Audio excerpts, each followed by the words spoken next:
E aí, pessoal, tudo bem? Tudo bem, graças a Deus. Louvado seja o nome de Jesus. Vamos gravar esse conteúdo aqui para abençoar pessoas. E eu queria falar desse assunto que a gente tem vivido nesses dias, né? Estamos aí na semana do Outbox, vimos Deus fazer tanta coisa legal no Outbox, mas sabemos que o Outbox não é só uma data, é muito mais do que isso, é uma ideia, né? Uma inspiração pensando no que diz a palavra do Senhor, que essa geração contará a outra geração, né, os grandes feitos do Senhor. Então, eu queria falar com vocês um pouquinho sobre isso e ouvir o que vocês têm a nos acrescentar aqui para o nosso povo de Portugal, para o povo da Europa.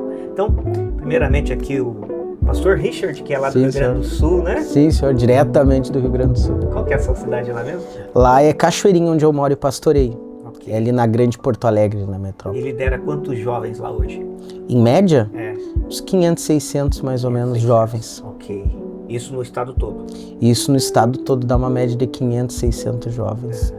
Mais ou menos ali. Bem-vinda, que é a primeira vez em Portugal. Primeira vez em Portugal. Sim, senhor, no Outbox também. Amém. E a tia Jus? Oi, pastor, tudo bem? Uma alegria estarmos juntos. Me sinto em casa, em família. E é muito bom estar aqui. Quantos anos na liderança do Ministério Infantil da Igreja? 12 anos efetivamente. 12 como anos. tia, desde os 14. Não façam contas. Tem ideia de número de crianças que você lidera hoje? Eu falo que eu já estou indo para a 4ª geração de Aham. crianças. Crianças que eu conheci aos 4 anos vão completar 40 já. Como? Só o Senhor explica. E quantas crianças você acredita que está sob a sua liderança hoje? Então, porque como a gente trabalha na liderança dos estados e dando a possibilidade, Brasil todo. dando a possibilidade a outros países, seria mais a coordenação das líderes estaduais. Mas todas as crianças que o Senhor separou para serem alcançadas pelo Ministério Igreja da Graça estão debaixo da mesma cobertura que eu, do Espírito Santo. Amém. Glória a Deus. E o Israel Soares, que é um ministro de louvor, né? Tem viajado o Brasil todo e fora do Brasil também, mas além de um ministro, você lidera adolescentes, não é? Sim, senhor. Lá em Macaé. Felicidade de estar aqui com vocês, pastor Richard, pastor Machado, tia Ju, que é uma lenda viva, né? Lenda viva. O pastor tá aqui é muito, muito importante para mim. Meu 2º ano no Outbox. E esse Outbox foi diferente demais, hein? Foi demais. E lá em Macaé eu lidero adolescente, né? Aproximadamente uns 100 e pouquinho, 120, 110, por aí. E a gente está fazendo um trabalho bem bacana, que adolescente é diferente de jovem e é diferente de criança. Eles não querem ser criança, mas também não querem ser muito jovem. O adolescente é diferente. Ele tem um negócio São diferente. os filhos do meio, né? Tem um negócio diferente. Então, e assim, a gente viaja o Brasil, mas tem esse compromisso lá na igreja também de servir. Legal. Entendeu?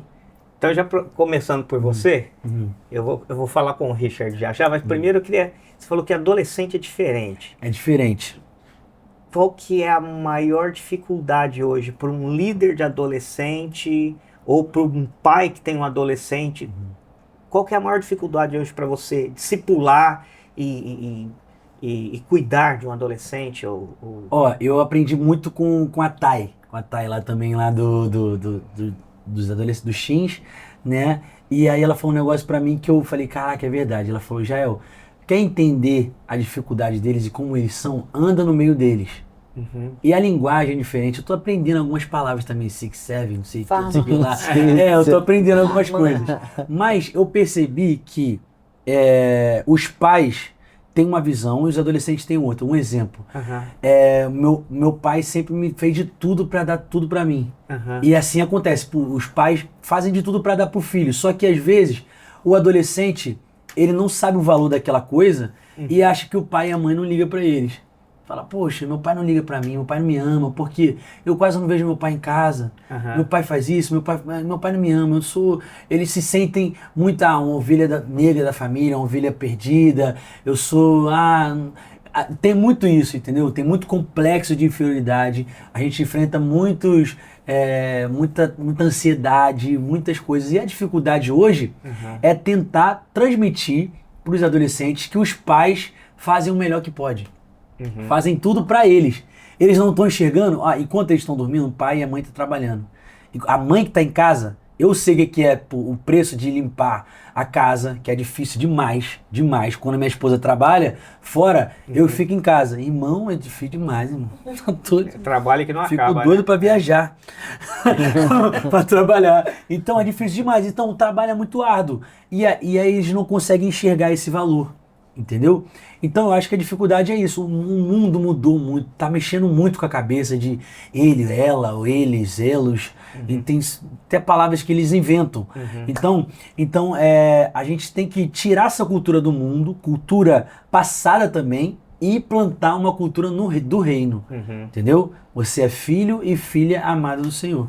E talvez o segredo seja esse, se envolver, né? Você tem que estar ali no meio, Isso, né? tem que estar ali no meio. Não é mais falar apenas. Exato, não é Estar, uma. né? Eu sinto também que não é uma formalidade de falar, ó, eu sou pastor e eu sou assim, tem que ser santão. Não, tem que ser humano. Entendeu? Eles vê eles vê você como um cara para eu me A pra eu me abrir. vulnerabilidade, né? Isso. Reconhecer Caraca, que pô, a meu gente é líder é humano. como eu, cara. Ele fala as mesmas coisas, mas ele, poxa, ele é diferente. Eu quero ser como ele. Aí, nesse momento, ele se abre comigo. Aí eu falo, pô, mano, é porque seu pai é assim. É porque sua mãe, ela teve um complexo aqui e por isso que ela fala do mesmo jeito. Mas você pode ser diferente, cara. Você já percebeu, você levanta e você às vezes nem arruma a sua cama, nem fala, pô, te amo, mãe. Às vezes sua mãe também quer isso, entendeu? E aí, acho que é isso, pastor. A gente precisa andar no meio deles, Legal. entendeu? Muito bom, muito bom. Bom, mas eu queria falar com vocês uma coisa que tem queimado no nosso coração, que é a questão das missões, né? Vocês vieram aqui para Portugal participar do Outbox, investiram tempo, dinheiro, energia, abriram mão da vossa agenda para estar servindo a gente aqui.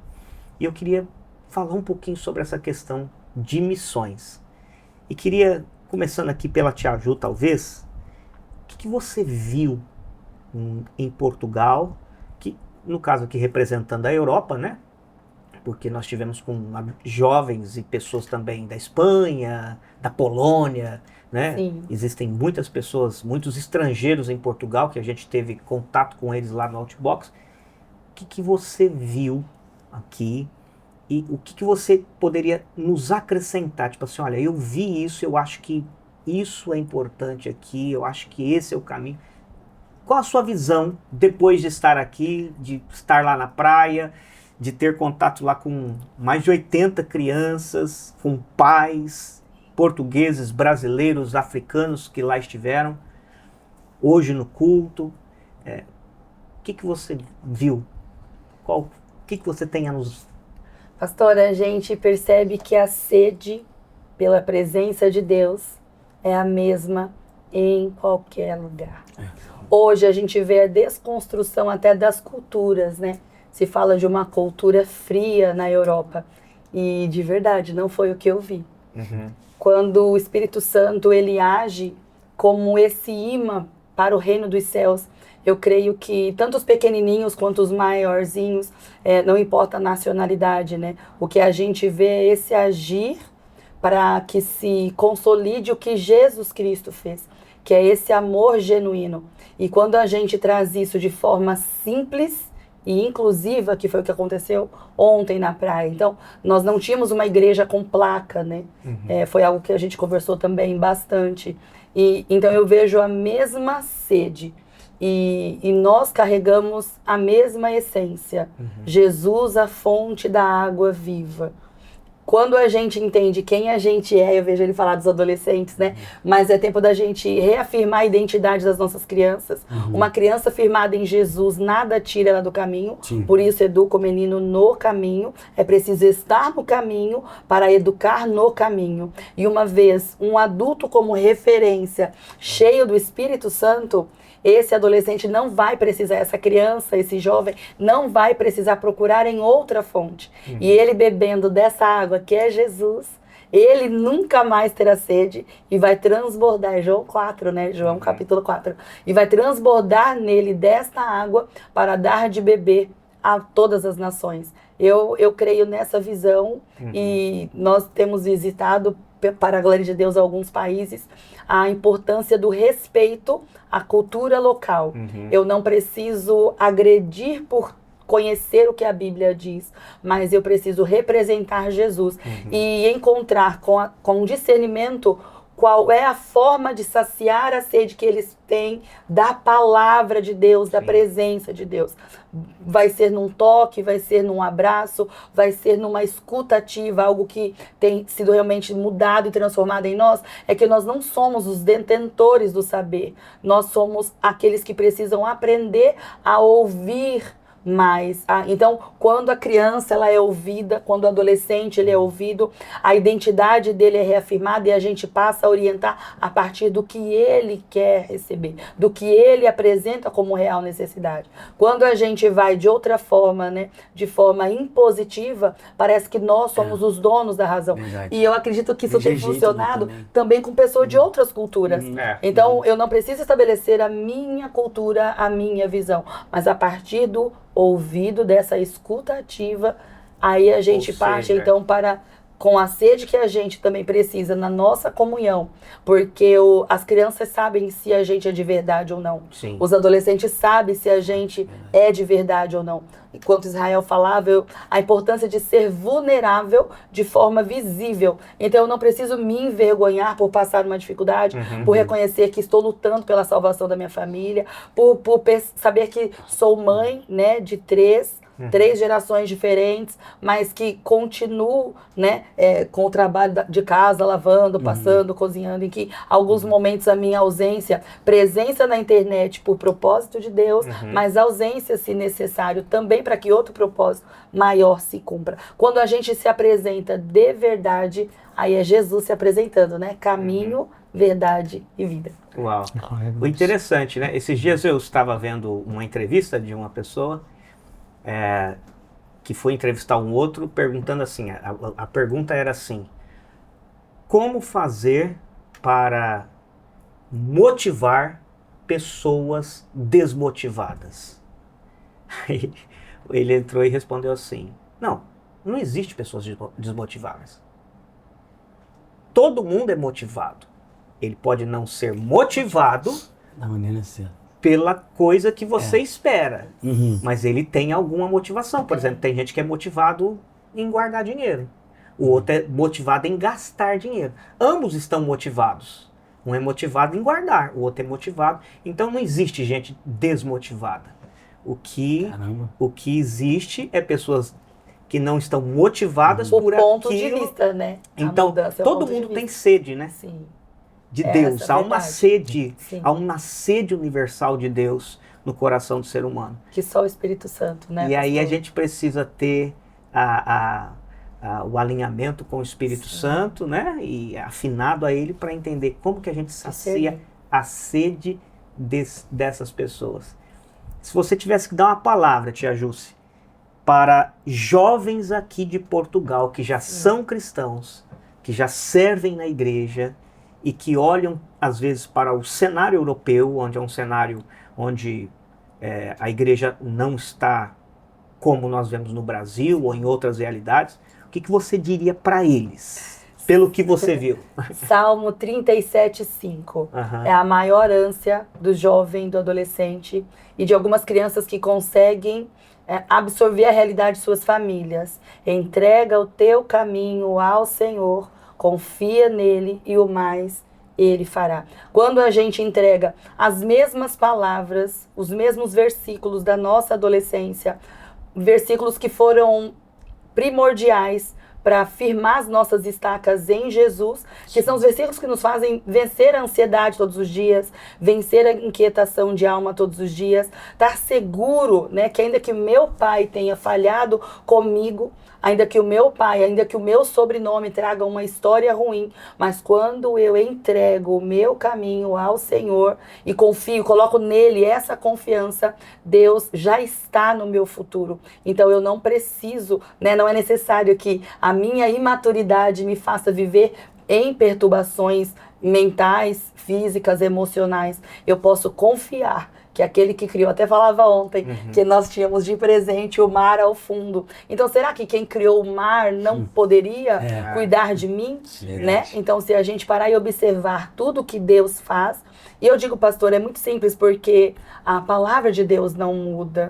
Então, por mais que se passem, né, 30 anos, 40 anos depois, não façam contas, mas as bases para um adolescente vencer, para um jovem vencer, e pode acreditar, pastor, para uma criança vencer a depressão, a ansiedade e os conflitos, as bases são as mesmas. Não Isaías 41:10, né?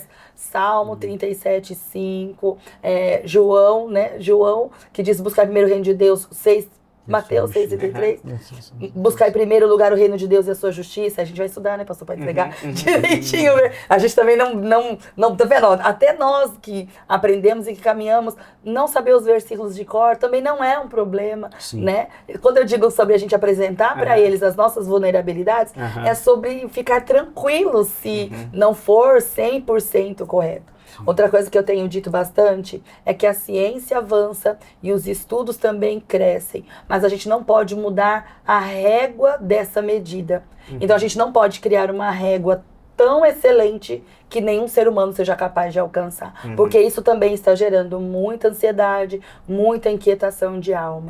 Eu não consigo, faço e nunca é suficiente. Nunca é suficiente. Mas por uma régua causada, uma régua estabelecida pela própria quantidade de informação.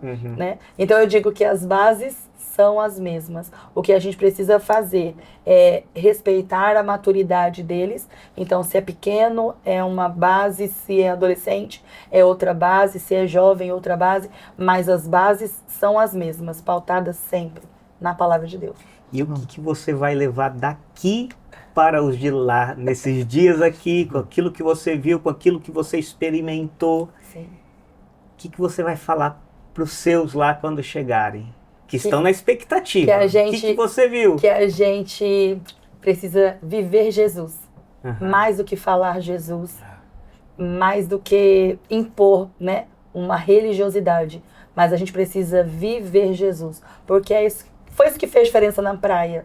As pessoas estavam ali para o seu descanso, que né, para se divertir com a sua família. E muitos que não estavam nem bem, como a gente teve vários testemunhos, né? Eu disse para o senhor o testemunho daquela irmã que estava vivendo um luto de 19 anos. Foi para a praia no dia do aniversário da pessoa em que ela perdeu e ela chegou à praia, Deus já estava esperando. Estava esperando com o Outbox. Então, tudo que a gente viveu e viu, a gente vai contar. Uau. Top. Forte, hein? Forte, muito, pastor Richard. Demais. Forte. E como você vê essa questão missionária? Como você vê essa questão missionária?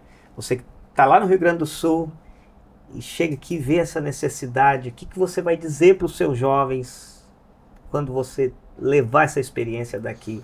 Até para incentivá-los. Porque quando a gente fala de missão, a gente pensa muito assim, tem aquela ideia de missionário. Missionário é aquela pessoa já madura, que já está às vezes até aposentado, aí vai pegar e vai para um outro país, é um missionário. E nem sempre é assim. Hoje as missões são feitas muitas vezes por jovens, né, que estão saindo a campo, que entenderam tiveram o chamado de Deus. A gente teve a experiência aqui de alguns jovens que vieram do Brasil para servir aqui, o Caio, o Guilherme, né, como eu apresentei para vocês, que eles entenderam, a gente vai servir o reino. Eles deixaram lá a sua escola, a sua família, o seu trabalho, vieram servir Isso é outra coisa, desculpa, pastor, mas é outra característica dessa geração. Eles vêm completamente diferentes da minha geração. Eles são empáticos e eles querem compartilhar o que eles recebem de melhor. Então, para eles, o servir ao outro, não existe uma explicação, não tem uma explicação. Por que eles são empáticos? Eles se preocupam com quem está do lado. E nem sempre aquele que conheceu o ama o teu próximo como a ti mesmo, igual a gente conheceu. Mas eles vêm com esse coração. Eles vêm com eu acho que uma flexibilidade, talvez. Uma facilidade maior em servir ao outro. Uma coisa bem legal, antes do pastor Richard falar, falando disso, dessa geração, um dos meninos que falou lá, que foi o Kevin, que falou em inglês, quando o pai dele chegou, o pai e a mãe chegou, eu falei, cadê o Kevin? Porque no nosso cronograma, a gente tinha falado, olha, você tem 25 minutos. Dos 25, 5 o Kevin vai falar, né? Porque ele já tinha me falado que o Kevin queria ministrar. Falei, então, dos seus 25, 5 minutos fica para ele, a gente colocou no cronograma. E aí, quando ele chegou, o senhor Kevin falou assim, e o Kevin? Que a gente não queria perder o cronograma pra coisa correr bem, né? Aí ele falou assim, não quis vir, tá em jejum. Porque ele falou, pai, eu tenho 5 minutos. Caraca. Em 5 minutos Deus tem que fazer. Que isso, mano. Eu só vou na hora do... E ele toca, ele é baterista, né? E aí ele teve que arrumar outro baterista, porque ele falou, não, o Kevin não vai tocar, porque tá em jejum. Ele só tem 5 minutos. Ele não pode perder os 5 minutos que Deus tem pra ele. Aí eu falei, incrível isso. Então isso vem dessa areia geração. eu consegui ouvir a voz dele. Né? Até perguntei depois, era você, o Pedro, né? O do senhor, o Pedro. Sim. Eu falei, era você traduzindo. Então, é sobre essa visão que a gente precisa ter, que há uma unção sobre eles, né? E tudo que a gente precisa, pastor, é dar voz e vez. Pronto, aí eu fico quietinho. Pastor Richard. Então, eu vejo a intencionalidade de Deus em tudo que ele tem feito. Deus reuniu aqui um líder de jovens, um líder de kids e um líder de adolescentes. Uau. Sem de repente o senhor naquele momento prestar atenção. Mas Deus queria comunicar algo e eu tenho sentido, eu lidero jovens eu já lidero há muitos anos, mais de 10 anos liderei jovens na minha região, mas eu assumi os jovens no estado do Rio Grande do Sul há 5 meses. E uma das coisas que Deus vinha falando ao meu coração era sobre intencionalidade e sobre expansão. Aí quando eu chego no retiro dos líderes de jovens, o pastor Alain falando intencionalidade, meu pessoal, o senhor estava falando sobre isso no Sul. E eu cheguei pro pastor Alain e disse, pastor, o que o senhor pensa assim, de visão para 2027? Eu disse, não sei, Deus está falando comigo sobre expansão. Eu disse, não, creio. Aí eu peguei meu celular, mostrei para ele, olha aqui a mensagem mandando pro pessoal aqui falando sobre expansão. Então acredito que nós estamos vivendo não um desejo nosso, existe um mover espiritual da parte do Senhor, despertando pessoas, acordando pessoas e trazendo um desejo muito grande de sair das 4 paredes, sair daquelas linhas. Eu não sei, por exemplo, aqui se alguém jogou vôlei, a tia Ju joga vôlei, mas quando uma pessoa quando uma pessoa ela quer muito recuperar e fazer um ponto, ela vai fora das linhas. Sim.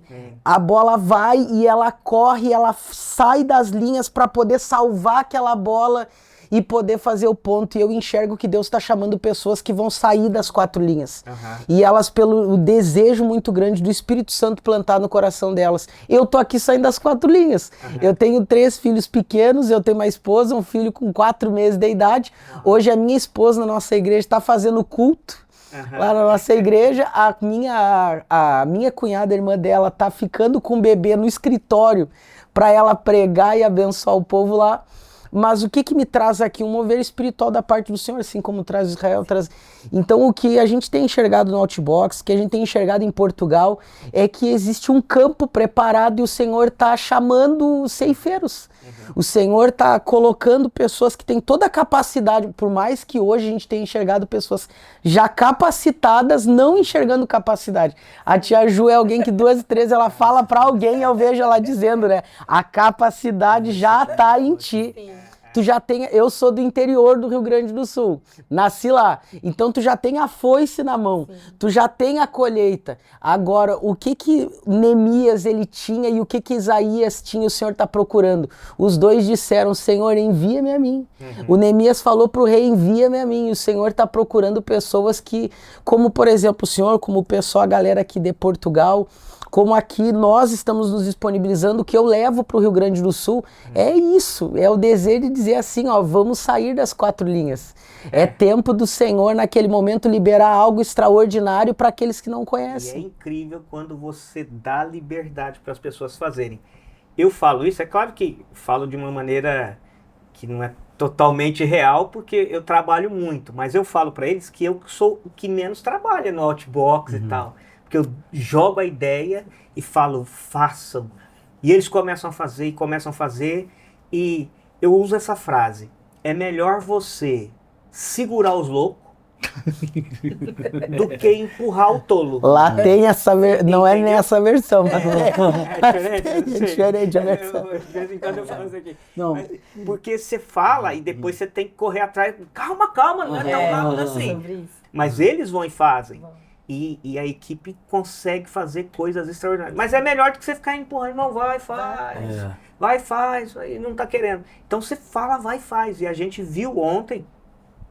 E hoje o culto foi surpreendente porque eu não esperava o povo que esteve hoje no culto. Eu não esperava. O Senhor que... eu falei, vamos fazer um só, pelo menos com convidados aí, não vamos mostrar a casa a meio termo.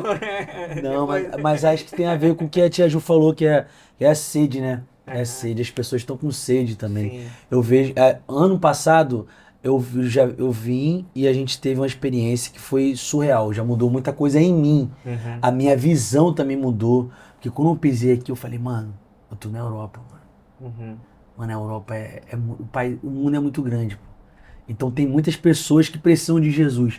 Entendeu? Dessa vez agora, eu percebi uma fome maior, entendeu? Acho que esse despertamento, e o que o pastor Rich falou, faz muito sentido essa questão. Às vezes as pessoas não acham que tem essa capacidade, mas já tá nela, pô. Ou seja, a motivação já existe. Entendeu?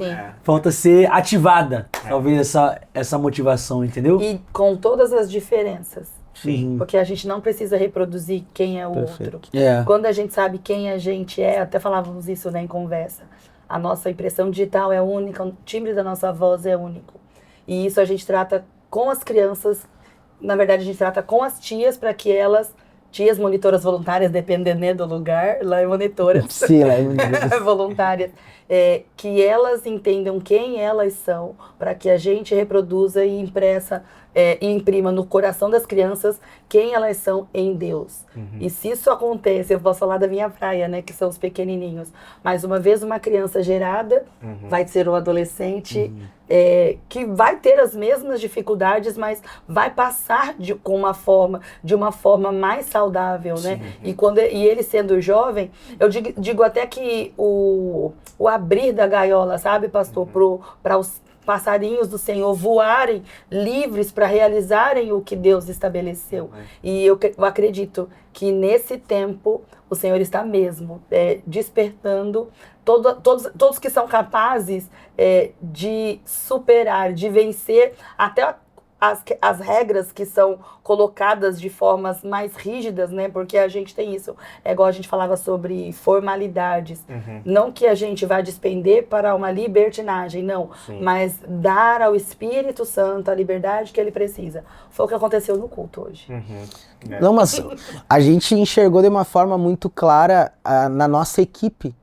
A gente saiu na equipe e aí a gente foi se descobrindo, se conhecendo, a gente não se conhecia, né? E aí a gente não sabia exatamente quem ia fazer o quê. Eu disse, quem é que fala mais aí? Aí, tá, quem fala mais vai à frente. Um intercede, outro pega isso e tal. E chegou um momento, por exemplo, que já tinha, sem a gente se combinar, a obra do Espírito Santo. Já tinha quem orava, já tinha quem começava a conversa. Aí daqui a pouco eu tava... quem falava inglês... Não, tinha uns que já estavam falando inglês e espanhol, nada. E uma coisa que me chamou muito a atenção... Hablas English. Não, o que me chamou, um momento assim que me chamou muito a atenção para essa diversidade que a tia Ju fala, é do momento onde tinha um rapaz mais na dele, mais tranquilo, um dos que vieram, não lembro, acho que de Madrid, o Guilherme, ele tava mais tranquilo ali e tal, a esposa dele, eu acho, tava anotando, e aí eu tava pregando, e o pessoal aceitando Jesus e tal, do nada ele veio, e ele pegou e disse assim, e para as crianças nós temos ali não sei o quê. E eu fiquei parado e disse, cara, eu não tinha prestado atenção nas crianças. E eu saí dali e disse, é isso, é exatamente isso. Tipo assim, tu tava com algo, carregava uma visão que soma no grupo, soma na equipe, que não é igual a minha, que não é igual o pessoal de Tocantins, que não era igual a Jussara, mas que ali naquele momento estava agregando. E eu acredito que o Senhor está não somente despertando um grupo, mas despertando a identidade, essa diversidade de cada um compreender. que o Senhor ali, ele tem um espacinho e almas e pessoas para cada tipo de pessoa. Uau. Isso é o reino, né? Isso é o reino. Isso é o reino. Os discípulos, né? Glória a Deus. Vamos fechar aqui e orar, agradecer a presença de vocês. A última pergunta, acho que o Israel pode responder. O Israel está acostumado a viajar, fazer grandes eventos para milhares de pessoas. Don't Stop lá, 15 mil pessoas, né? E tudo isso é legal, mas eu queria que você... Como que a gente define um grande evento? Quando eu falo para pastores, eu digo, não existe igreja pequena. Sim. Existe igreja no propósito. Porque a igreja de Filipe, quando ele saiu de Samaria, foi no caminho lá de Gaza, onde ele pregou para um eunuco. Então, aquela foi a igreja dele, ele batizou. Então, não pode se dizer que não foi um grande culto. Foi um grande culto. Ele batizou o eunuco. E eu já li histórias sobre isso, que quando os missionários chegaram na Etiópia, encontraram ruínas, cruzes gravadas nas portas. Então entende-se que pode ser que o eunuco tenha voltado e evangelizado a Etiópia, né? Enfim, como você define um grande evento, um grande culto? Isso aí é muito forte. Um grande evento, para mim, o que se define é se tem testemunhos ou não. Às vezes, uma pessoa vale mais do que 1 milhão de almas, 1000 almas, do que vale mais do que o mundo inteiro, obviamente. Então, quando uma pessoa aceita Jesus, que não foi o caso do Outback, foram 8 pessoas para Jesus, ou mais. Os batizados foram 8. Desculpa, os batizados foram 8. Acho que 15 pessoas aceitaram Jesus. Cara, isso é de acho que valeu a pena investir dinheiro, investir tempo e também testemunhos de edificação. Quando eu desci lá do altar, não por causa de mim, mas por causa do conjunto inteiro, né? As pessoas me procuravam e falavam assim, cara, eu tava muito afastado de Deus, mano. Eu tava aqui, mas eu tava muito afastado de Deus. E as palavras que Deus te usou, que foi o conjunto inteiro, eu decidi voltar hoje, cara, tava afastado. E acho que isso define um grande evento. Para a edificação da igreja, das pessoas que já estão e são edificadas. Caramba, cara, preciso... Assim como eu viajo bastante, mas quando eu venho para cá, eu me revitalizo também, entendeu? Porque no Brasil... eu talvez não evangelizo como aqui, entendeu? Aqui parece que, tipo, caraca, eu tô num campo missionário, mano. Agora tudo... Aí a tia Ju já falou uma parada que, tipo, já me deixou muito alerta. Ela falou assim, não se distraia. Falou assim, não se distraia. E aí, todo o tempo, eu falei, caraca, mano... Deixou um bicho de 7 cabeças, o que é isso? Não é pra eu pegar meu celular? O quê? E não era. É todo o tempo pra gente não se distrair, porque Deus tá fazendo em todo momento. Sim. Entendeu? Tá sensível, né? Exatamente. Tá sensível. Exatamente. Então, o grande evento é isso, pastor. Pra mim, é quando tem almas. Não importa, pra mim, não importa a igreja, não importa se tem 100 mil pessoas ou 2 pessoas. O grande evento pra mim é quando tem testemunhos. E você viu o caso do Robson, que você sim falou com ele lá no meio do povo. Hoje ele estava aqui no culto. Hoje ele estava no culto e vai caminhar com a gente agora. Graças a Deus. E eu sabia que ele é filho do... Ele é filho de um... Do Robson, né? De um cara... Que já foi... Muito Robson, famoso. que cantava na Graça Music. O filho dele estava lá no evento. E hoje estava aqui, foi de Deus. Foi de Deus demais, de Deus demais. Obrigado por estar... Deus falou comigo, então... E aí eu vejo, porque eu sei a dificuldade que é fazer um evento, ainda mais daquele. Poxa, sem o apoio de muita gente, o senhor conseguiu fazer um evento absurdo, em que eu dou esse testemunho lá no Brasil, que tipo, caraca, a gente precisa fazer esse evento dessa forma, com o intuito não de encher a minha igreja, intuito de pregar Jesus. Sim. Entende? Acho que esse é o evento de sucesso, pastor. Quando as pessoas saem do Tocantins e vêm, saem do Rio Grande do Sul e vêm, saem do Rio de Janeiro e vêm, saem de São Paulo e vêm. Um grande evento é isso.